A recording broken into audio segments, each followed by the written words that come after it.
وسلام على عباده الذين اصطفى أما بعد فأعوذ بالله من الشيطان الرجيم بسم الله الرحمن الرحيم ألا إن أولياء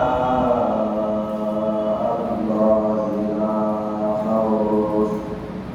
لا خوف عليهم ولا هم يحزنون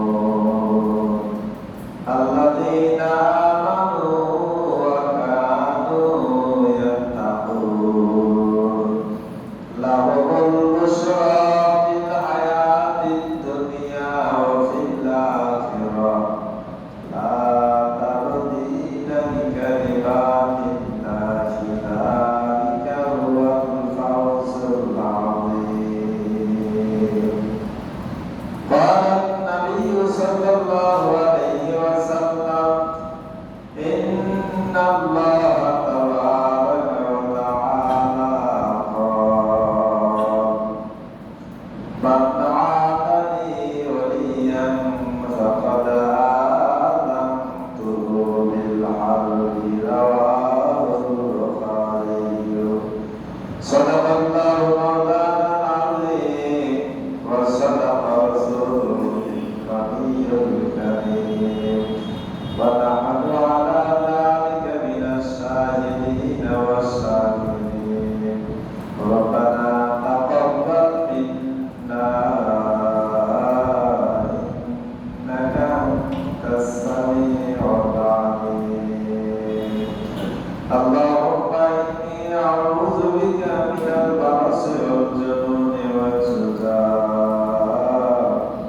ومن سيء الأسقام اللهم أنت ربي لا إله إلا أنت خلقتني وأنا عبدك وأنا على عهدك ووعدك ما استطعت أعوذ بك من شر ما صنعت أبوء لك بنعمتك علي وأبوء بذنبي فاغفر لي فإنه لا يغفر الذنوب إلا أنت اللهم اغفر لي ووسع لي في داري وبارك لي في رزقي اللهم اغفر لي ذنوبي وخطاياي وأعمالي اللهم اغفر لي ذنوبي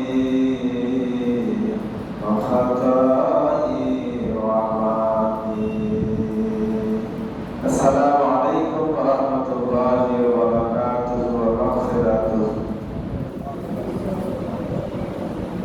الحمد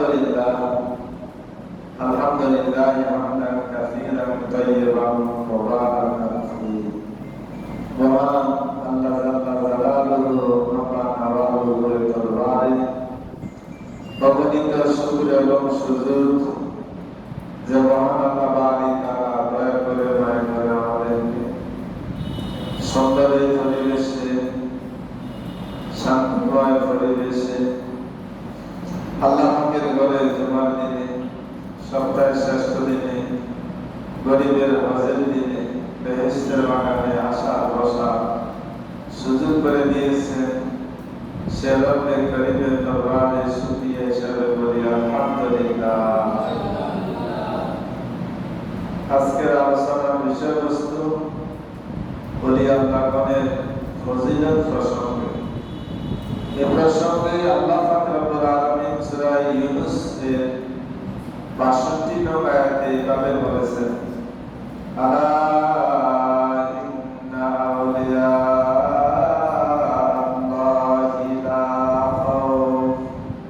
لا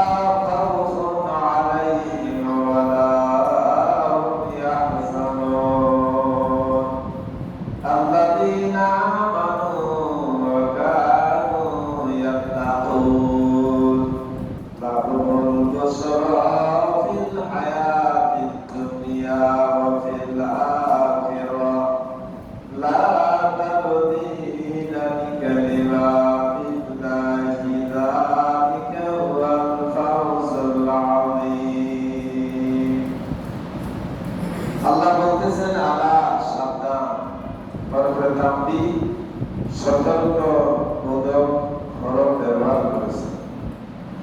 নামাজের আগে দিয়ে আলা শব্দ ব্যবহার করেন নাই, কালিমার আগে দিয়ে আলা শব্দ ব্যবহার করেন নাই, হজের আগে দিয়ে আলা শব্দ ব্যবহার করেন নাই, যাকাতের আগে দিয়ে আলা শব্দ ব্যবহার করেন নাই।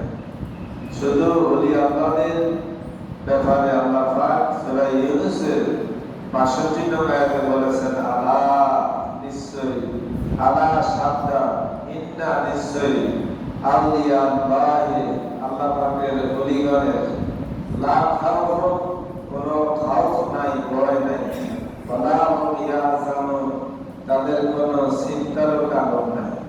সকলে বলি সুবহানাল্লাহ। যারা ওলি আল্লাহ হবে তাদের কোনো পরকালের ভয়ও নাই, চিন্তার কোনো কারণ নাই। হযরত হাসান বসরি রাহমাতুল্লাহ আলাইহি বলেছেন, মানুষ যখন মারা যায় তখন মরে যাওয়ার সময় তিনটা আফসোস, তিনটা দুঃখ থেকে যায়। এক নম্বরে আফসোস হলো, এক নম্বর দুঃখ হলো তার আশা অসম্পূর্ণ রয়ে গেছে। ৫ তলা বাড়ি বানাইলে ফাউন্ডেশন নিয়েছে, ৪ তলা হয়েছে, ১ তলা হয় না, তার আশা অসম্পূর্ণ। হজে যাবে, সব কাজ ওকে, কিন্তু হজে যেতে পারলো না, আশা অসম্পূর্ণ রয়ে গেল। ২ নম্বর আশা হলো, দুঃখ হলো সে যা চাইছে দ্বন্দ্ব তা পায় না। যে পরিমাণ সম্পদ চেয়েছে সে পরিমাণ পায় না। মনে করছে ৫ কোটি টাকা পাবে, ৪ কোটি পাইছে, এখন ১ কোটি বাকি আছে। কাজে ২ নম্বরে তার আশা সম্পদ ব্যাপারে তার আশা অসম্পূর্ণ রয়েছে, এই জন্য তার মনে কষ্ট আছে, দুঃখ আছে। ৩ নম্বর হলো সে তো এখন পরকালে অনন্ত জীবনের যাত্রী হিসাবে পাড়ি দিয়েছে, কাজে সে পরকালে তার মরণে আমল করতে পারে। এই ৩টা দুঃখ, ৩টা আফসোস থেকে যাবে। এজন্য ওলি আল্লাহ কারা? আল্লাযীনা আমানু, যারা ঈমানদার তারা ওলি আল্লাহ। ওয়া কানু ইয়াত্তাকুন, এবং যারা তাকওয়া অবলম্বন করে, তাকওয়া হিসাবে তার জীবন যাপন করে। আল্লাহ পাক ফরমান, লাহুমুল বুশরা ফিল হায়াতিদ দুনিয়া ওয়া ফিল আখিরাহ। যারা ঈমানদার, যারা তাকওয়াবান, এদের জন্য আমি আল্লাহ লাহুমুল বুশরা, শুভ সংবাদ রেখেছি, ফিদ দুনিয়া ওয়াল আখিরাহ, দুনিয়া ও আখিরাতের মধ্যে। সুবহানাল্লাহ। আল্লাহ বলতেছেন তাদের জন্য শুভ সংবাদ রয়েছে, দুনিয়াতেও আখিরাতেও, ইহকালে পরকালে তাদের জন্য শুভ সংবাদ রয়েছে। দুনিয়াতে শুভ সংবাদ কিরকম? আমরা যারা নরমাল, আমরা তো রিজিকের তালাশে সারাক্ষণ দৌড়াই। আর যারা ওলি আল্লাহ তারা রুমে বসে থাকে, তাদের জন্য হাদিয়া তোফা, তাদের রূপ বরফুল্ল হয়ে যায়। দুধ এত পরিমাণ আসে, খাই গুলা না। ফলাও গরু এত পরিমাণ আসে, খাই গুলা না। ফল ফুল এত পরিমাণ আসে, খাই গুলা না। হাদিয়া তোফা এত পরিমাণ আছে, লক্ষ লক্ষ টাকা আমাদের পিছনে মানুষ টাকা নিয়ে দাঁড়িয়ে থাকে, গাড়ি নিয়ে দাঁড়িয়ে থাকে। সুবহানাল্লাহ। আজকে তো আমাদের দেশে যারা বলে হাফেজ, খতমে তারাবি পড়ায়, তাদের সম্মান নেই। অথচ সৌদি আরবে খতমে তারাবি পড়ানোর পর মানুষ দাঁড়িয়ে থাকে চাবি নিয়ে, বাজানো গাড়ি চাবি, দামি দামি গাড়ি চাবি করে হাফেজ যারা খতমে তারাবি পড়াইছে তাদেরকে চাবি দিতে বুঝে যায়, গাড়ি দিতে। সুবহানাল্লাহ। তারা এত সম্মান করে কোরআনকে, কোরআনে হাফেজকে। খতমে তারাবি পড়ানোর ফল ফলই কতগুলো মানুষ দাঁড়িয়ে থাকে নামে দামে গাড়ি আর চাবি নিয়ে। কেন? হুজুরের চাবি বুঝাই দিবে, গাড়ি বুঝাই দিবে। এজন্য আল্লাহ ফরমান, লাহুমুল বুশরা ফিল হায়াতিদ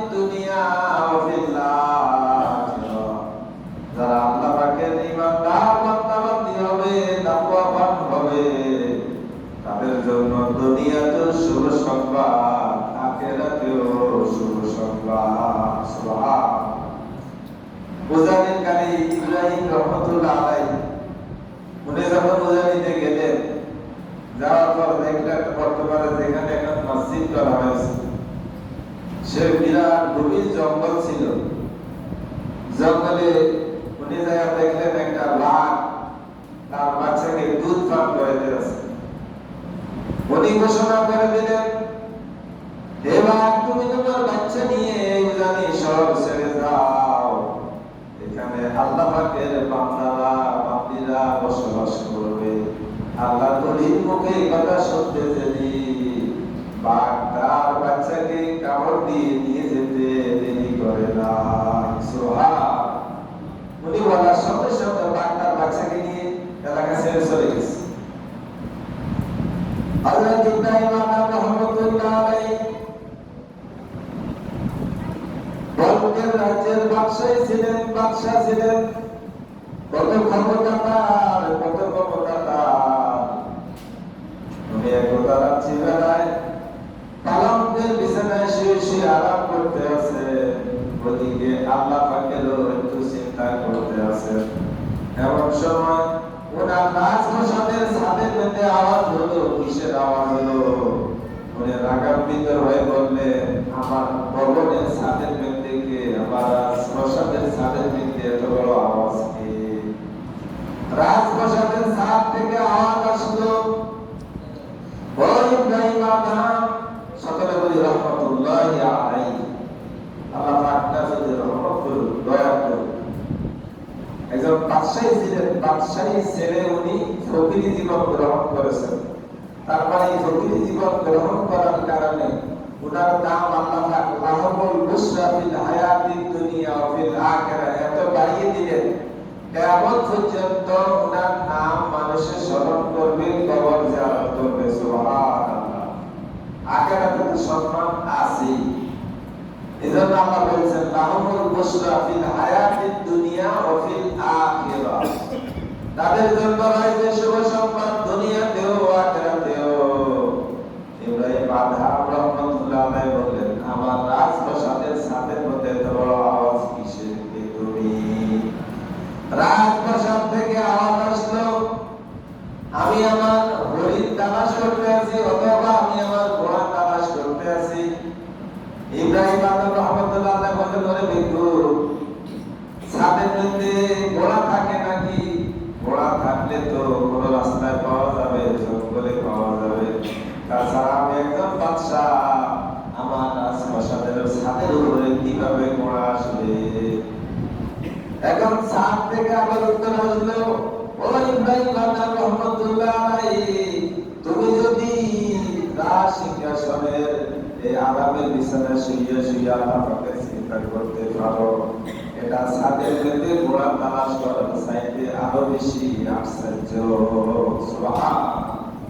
তুমি আরামের বিছানায় বসে বসে আল্লাহ পাকের ধ্যান করতে আছো, এটা যেরকম আশ্চর্য, ছাদের উপরে ঘোড়া তালাশ করা এটা তেমন আশ্চর্য না। হযরত ইব্রাহিম আদম রহমাতুল্লাহ আলাইহি পরে একটু ভুলে গেল, মারকাতের মত কাশফ একটু ভুলে গেল। পরের দিন উনি সিংহাসনে রাজকীয় কাজে দায়িত্ব আছেন। এমন সময় একজন আগন্তুক ব্যক্তি আসিয়া খুব দ্রুত গতিতে রাজপ্রাসাদের ভিতরে ঢুকিয়া গেল। ওনার যত পাহারাদার ছিল কেউ ওনাকে বাধা দিয়ে রাখতে পারল না। ওই আগন্তুক ব্যক্তি শক্তি এত বেশি ছিল, কেউ ওনাকে বাধা দিতে পারে নাই। সরাসরি বাদশার সামনে গিয়ে হাজির। বাদশা বললেন, কে তুমি? ইব্রাহিম আদম রহমাতুল্লাহ আলাইহি বললেন, কে গো তুমি? আমার এত পাহারাদার, আমার এত উজির নাজির, কেউ কি তোমারে বাধা দেয় নাই? এত দ্রুত গতিতে তুমি কেন আমার কাছে আসলা? ওই ব্যক্তি বলল, বাদশা মহারাজ, এটা তো মুসাফির খানা, আমি একটু এই মুসাফির খানায় আরাম করতে চাই। কি করতে চাই? আরাম করতে চাই। এখন বাদশা বললেন, এটা তো মুসাফির খানা নয়, এটা তো রাজপ্রাসাদ, এটা তো বাদশার বাসভবন। এখন আগন্তুক ব্যক্তি বাদশা মহোদয়কে বললেন, তাহলে বাদশা মহারাজ, যদি এটা মুসাফির না হয়, আমি আপনাকে কতগুলো প্রশ্ন করবো, আমার প্রশ্নগুলোর নম্বরে আমার প্রশ্ন হলো, আপনি যে বাদশা, আপনার আগে এই রাজ দরবারে কে বসেছে? বাদশা বলেন, আমার বাবা বসেছে। আগেরটা ব্যক্তি আবার বললেন, আপনার বাবার আগে কে বসেছে? বাদশা ইব্রাহিম বললেন, আমার দাদা বসেছে। আবার প্রশ্ন করলেন, আপনার দাদার আগে এই রাজ দরবারে কে বসেছে, কে রাজকীয় দায়িত্ব পালন করেছে? ইব্রাহিম বললেন, আমার বড় দাদা বসেছে। এভাবে যখন বারবার প্রশ্ন করতে লাগলো, উত্তর দিতে লাগলেন। এখন আগন্তুক ব্যক্তি বলেন, বাদশা মহারাজ, এখন আপনি বলেন, এটা মুসাফিরখানা না হইলে কেন একজন যায় আবার আরেকজন বসে, কেন একজন যায় কেন আরেকজন বসে? এই বলে আগন্তুক চলে গেলেন। ইব্রাহিম রহমতুল্লাহ আলাইহি কাশফ আরেকটু ঘুরে গেল, আরেকটু ঘুরে গেল। দ্বিতীয় দিনে ইব্রাহিম রহমতুল্লাহ আলাইহি মনে শান্তি নাই। এক নম্বর বছর পেয়েছেন, ছাদের মধ্যে বোনা তালাশ করে। 2 নম্বর বছর পেয়েছেন, এটা তো মুসাফিরখানা। 3 নম্বরে উনি এখন চিন্তা করতে লাগলেন, রাজ দরবারে বসা আছেন, ওনার কোনো শান্তি লাগে না। কাজে উনি এখন শিকারে যাওয়ার জন্য বের হয়ে গেলেন। ইব্রাহিম যখন কোথাও যাইতেন, ওনার সামনের মধ্যে 40 জন সৈন্য থাকতো, পিছনের মধ্যে 40 জন সেনাবাহিনী থাকতো। রাজকীয় সবাই পোশাকে সজ্জিত হয়ে ওনাকে পাহারা দিত। শিকারে যখন গেলেন, সামনে 40 জন সেনাবাহিনী, পিছনে 40 জন সেনাবাহিনী নিয়ে উনি বের হয়ে গেলেন। একটা হরিণ দেখে উনি এত দ্রুত গতিতে চললেন শিকারের জন্য। ওনার সৈন্যরা ওনাকে হারিয়ে ফেলেছেন। উনি একাকী অনেক দূর চলে গেছেন, অনেক দূর চলে গেছেন। ওনাকে বাদশাকে আর পাওয়া গেল না। বাদশা যখন একটা হরিণ দেখলেন, হরিণ দেখার পরে যখন তাকে শিকার করবেন, এমন সময় হরিণের মুখ থেকে গায়েবী আওয়াজ বের হয়ে আসলো, ইব্রাহিম বাদশা, আল্লাহ পাক তোমাকে শিকারি করার জন্য বানায়। ওনার কাশফ আরো ঘুরে গেছে। কি দেখো, হরিণের মুখ থেকে এই আজব বাহিনী, আজব প্রাণী হরিণের মুখ থেকে ভাষা বের হতে লাগলো, কথা বের হতে লাগলো। উনি ভয় পেয়ে গেলেন। যখন নাকি ওনার ঘোড়ার কাছে আসতেন, ওনার ঘোড়ার মুখ থেকেও কথা শুরু হয়ে গেল, কথা সুবহান।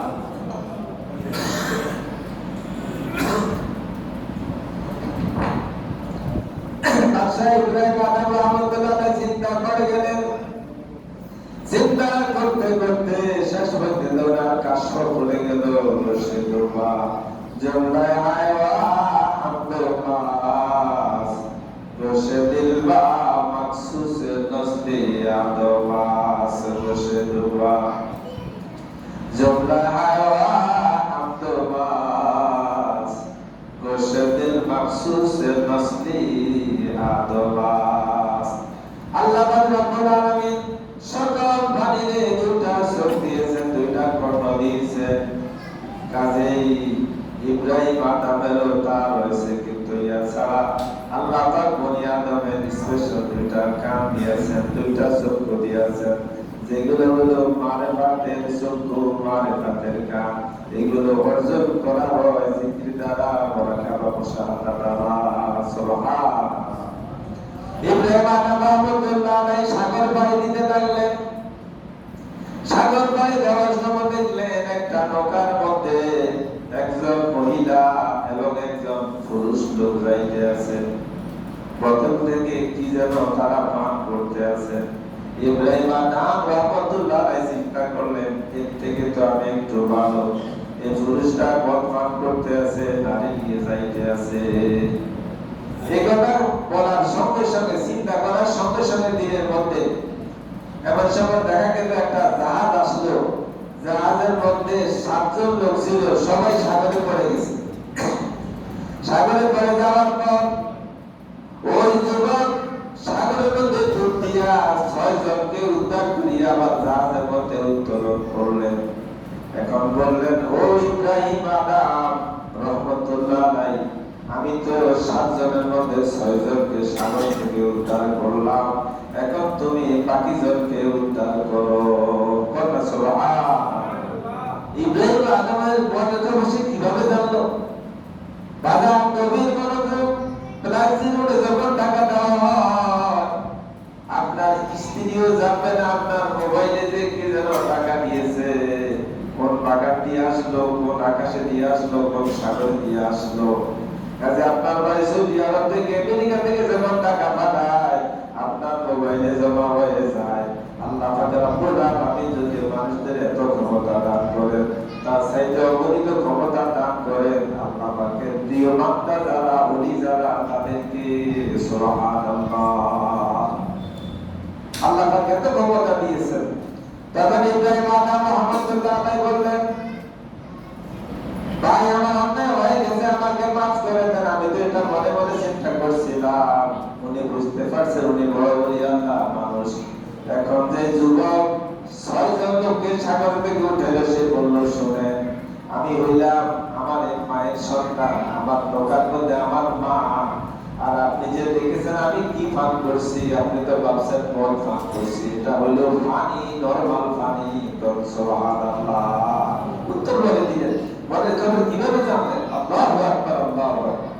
এই জন্য আল্লাহ পাকের বান্দা হবে এমন বান্দা, আল্লাযীনা আমানু ওয়া কানু ইয়াত্তাকুন, লাহুমুল বুশরা ফিল হায়াতিদ দুনিয়া ওয়া ফিল আখিরাহ, লা তাবদীলা লিকালিমাতিল্লাহ, যালিকা হুয়াল ফাওজুল আযীম। তাদের জন্য দুনিয়াতে রয়েছে শুভ সংবাদ, আখিরাতে রয়েছে শুভ সংবাদ। এটাই আল্লাহ পাকের পক্ষ থেকে যালিকা হুয়াল ফাওজুল আযীম, বিরাট পুরস্কার। সুবহানাল্লাহ। এই জন্য আল্লাহ পাক যেরকম বড়, আল্লাহ পাকের দাম বড়, আল্লাহ পাকের ওলিদের ক্ষমতা বড়। আউলিয়া হাসতে কুদরত তাজেলা, তিরে জুস্তা বাজে করতা নাজেলা, এক জামানা সোহবতে বা আউলিয়া, বেতেরা সদ সালে তোতে বেরিয়া। আল্লাহ পাক রব্বুল আলামিন তার বন্ধুদেরকে এমন ক্ষমতা দেন, তারা নিক্ষিপ্ত তীর পর্যন্ত হাতের ইশারায় ফিরে আনতে পারে। আল্লাহ ওলিদের কাছে সামান্য সময় বসে থাকা, 100 বছর ইবাদত করলে যে সওয়াব পাওয়া যায়, তার চাইতে আরো বেশি সওয়াব আল্লাহর ওলির দরবারে অবস্থান করলে বেশি পাওয়া যায়। যে 100 ইবাদতের মধ্যে কোনো রিয়া নাই, কোনো লোক দেখানো নাই। সুবহানাল্লাহ। এক আল্লাহর ওলি পাহাড়ের নিচে বসিয়া মুরিদদেরকে ওয়াজ করতে আছেন, ছোট বাবা, যদি আল্লাহ পাকের ওলি হইতে পারো, প্রিয় বান্দা হইতে পারো, তাহলে তোমার কথা তুমি যদি পাহাড় বলো, পাহাড় চলবে। আল্লাহর ওলির পক্ষে কথা বলার সঙ্গে সঙ্গে দেখা গেল ওই পাহাড়ে মনে করছে, পাহাড়ে বলছে, পাহাড় রেলগাড়ির মতো চলা শুরু করে দিল। সুবহানাল্লাহ। আল্লাহ বলে বলেন, পাহাড় আমি তো তোমাকে বলি নাই, তুমি তোমার সলাতকে বন্ধ করো। আমি আমার ছাত্রদেরকে বোঝানোর জন্য কথা বলেছি। এই জন্য আল্লাহ বলেছেন, লাহুমুল বুশরা ফিল হায়াতিদ দুনিয়া ওয়া ফিল আখিরাহ, লা তাবদীলা লিকালিমাতিল্লাহ, যালিকা হুয়াল ফাওজুল আযীম। আল্লাহ পাক এখানে আল্লাহ শব্দ কেন ব্যবহার করেছেন? কালেমা, নামাজ, রোজা, হজ, যাকাত, এগুলা মুফরাদাত, একক জিনিস। যারা আল্লাহর ওলি হবে তাদের মধ্যে কালেমা রয়েছে, নামাজ রয়েছে, যাকাত রয়েছে, হজ রয়েছে, জিকির রয়েছে, মুরাকাবা রয়েছে, মুশাহাদা রয়েছে, সব কিছু তাদের মধ্যে রয়েছে। কাজে একের মধ্যে অনেক। এইজন্য আল্লাহ পাক এই আয়াতে তথা সূরা ইউনূসের ৬২ নং আয়াতের প্রথমে আলা শব্দ ব্যবহার করেছে। আলা সাবধান, ইন্না আউলিয়া আল্লাহি, নিশ্চয়ই যারা আল্লাহর ওলি হবে, লা খাউফুন আলাইহিম, তাদের কোনো ভয় নাই, ওয়ালা হুম ইয়াহজানুন, তাদের কোনো চিন্তার কারণ নাই। সুবহানাল্লাহ। এজন্য বাজার আমাদের সকলকে আল্লাহর ওলি হতে হবে, 5 ওয়াক্ত নামাজ বা জামাতে পড়তে হবে। আল্লাহ তাআলা শাহ সুবহানাহু ওয়া তাআলা হাদিসে কুদসিতে বলেছেন, নবী ফরমান, মান আতালি ওলিয়া, যে ব্যক্তি আমার ওলিদের সাথে দুশমনি রাখে, ফাকাত আযানতু বিল হারবে, আমি তার সাথে যুদ্ধ করার জন্য ঘোষণা করে দিলাম। রাওয়াহুল বুখারী, এই হাদিস কানা বুখারী শরীফের মধ্যে বর্ণিত আছে। সুবহানাল্লাহ।